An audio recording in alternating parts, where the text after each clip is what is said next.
We observe today not a victory of party, but a celebration of freedom, symbolizing an end as well as a beginning, signifying renewal as well as change. For I have sworn before you and Almighty God the same solemn oath our forebears prescribed nearly a century and 3/4 ago.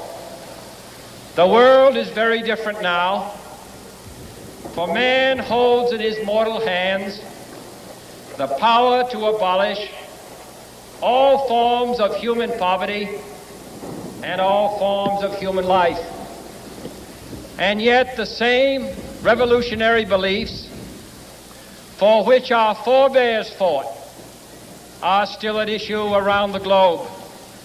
The belief that the rights of man come not from the generosity of the state, but from the hand of God. We dare not forget today that we are the heirs of that first revolution.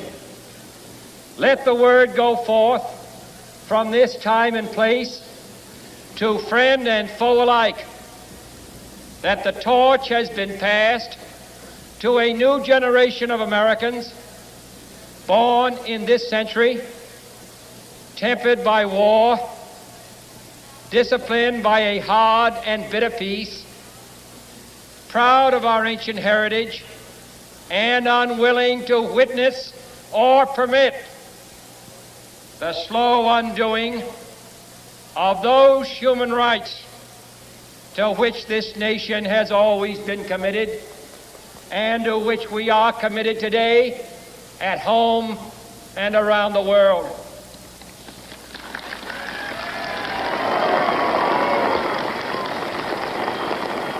Let every nation know, whether it wishes us well or ill, that we shall pay any price, bear any burden, meet any hardship, support any friend, oppose any foe to assure the survival and the success of liberty.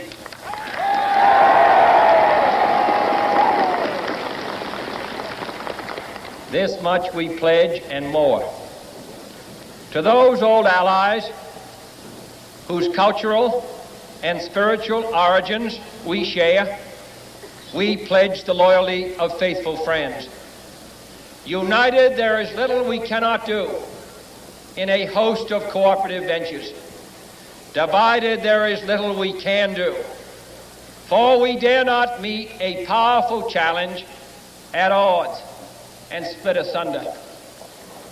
To those new states whom we welcome to the ranks of the free, we pledge our word that one form of colonial control shall not have passed away, merely to be replaced by a far more iron tyranny.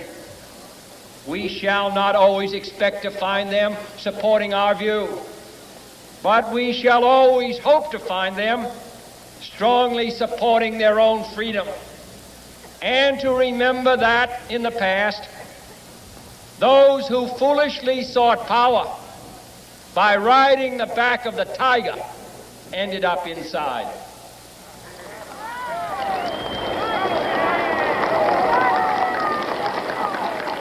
To those people in the huts and villages of half the globe struggling to break the bonds of mass misery, we pledge our best efforts to help them help themselves for whatever period is required, not because the communists may be doing it, not because we seek their votes, but because it is right. If a free society cannot help the many who are poor, it cannot save the few who are rich.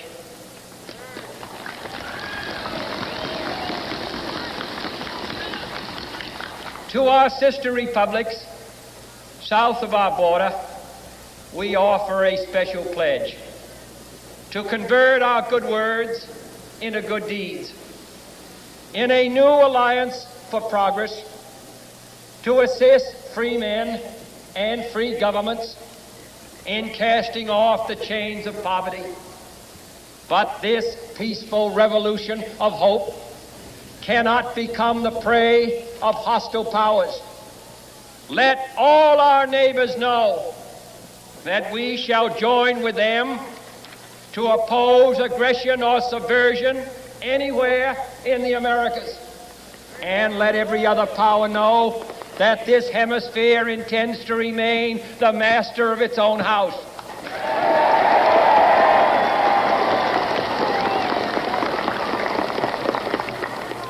To that World Assembly of Sovereign States, the United Nations, our last best hope, in an age where the instruments of war have far outpaced the instruments of peace, we renew our pledge of support to prevent it from becoming merely a forum for invective, to strengthen its shield of the new and the weak, and to enlarge the area in which its writ may run. Finally, to those nations who would make themselves our adversary, we offer not a pledge, but a request that both sides begin anew the quest for peace. Before the dark powers of destruction, unleashed by science, engulf all humanity in planned or accidental self-destruction, we dare not tempt them with weakness, for only when our arms are sufficient beyond doubt can we be certain beyond doubt that they will never be employed. But neither can two great and powerful groups of nations take comfort from our present course, both sides overburdened by the cost of modern weapons, both rightly alarmed by the steady spread of the deadly atom, yet both racing to alter that uncertain balance of terror that stays the hand of mankind's final war. So let us begin anew, remembering on both sides that civility is not a sign of weakness, and sincerity is always subject to proof. Let us never negotiate out of fear, but let us never fear to negotiate.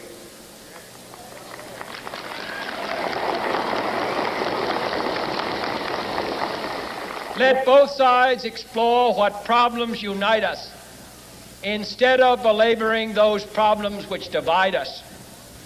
Let both sides, for the first time, formulate serious and precise proposals for the inspection and control of arms, and bring the absolute power to destroy other nations under the absolute control of all nations.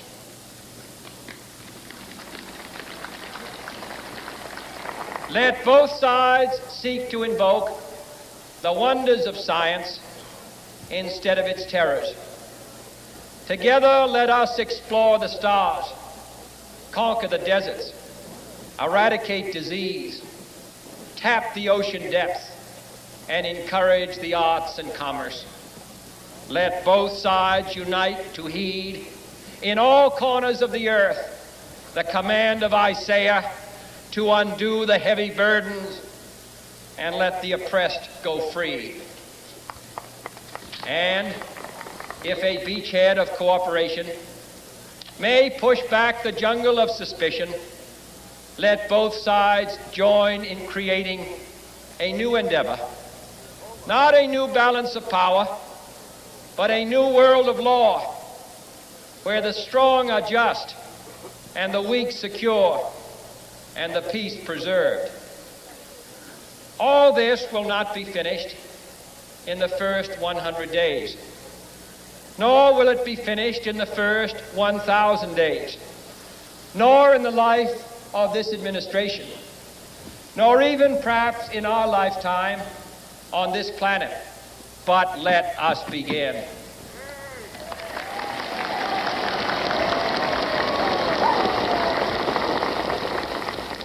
In your hands, my fellow citizens, more than mine, will rest the final success or failure of our course. Since this country was founded, each generation of Americans has been summoned to give testimony to its national loyalty. The graves of young Americans who answered the call to service surround the globe. Now the trumpet summons us again, not as a call to bear arms, though arms we need, not as a call to battle, though in battle we are, but a call to bear the burden of a long twilight struggle, year in and year out, rejoicing in hope, patient in tribulation, a struggle against the common enemies of man, tyranny, poverty, disease, and war itself. Can we forge against these enemies a grand and global alliance, north and south, east and west, that can assure a more fruitful life for all mankind? Will you join in that historic effort?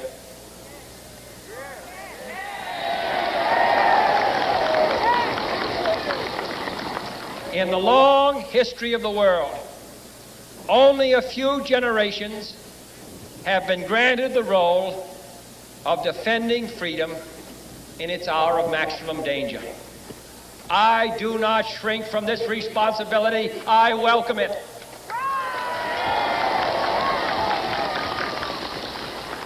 I do not believe that any of us would exchange places with any other people or any other generation. The energy, the faith, the devotion which we bring to this endeavor will light our country and all who serve it. And the glow from that fire can truly light the world. And so, my fellow Americans, ask not what your country can do for you. Ask what you can do for your country.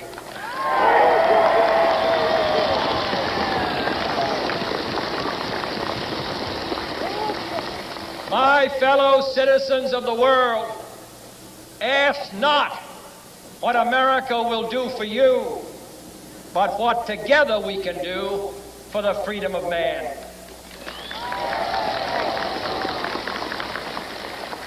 Finally, whether you are citizens of America or citizens of the world, ask of us here the same high standards of strength and sacrifice which we ask of you. With a good conscience, our only sure reward, with history the final judge of our deeds, let us go forth to lead the land we love, asking his blessing and his help, but knowing that here on earth, God's work must truly be our own.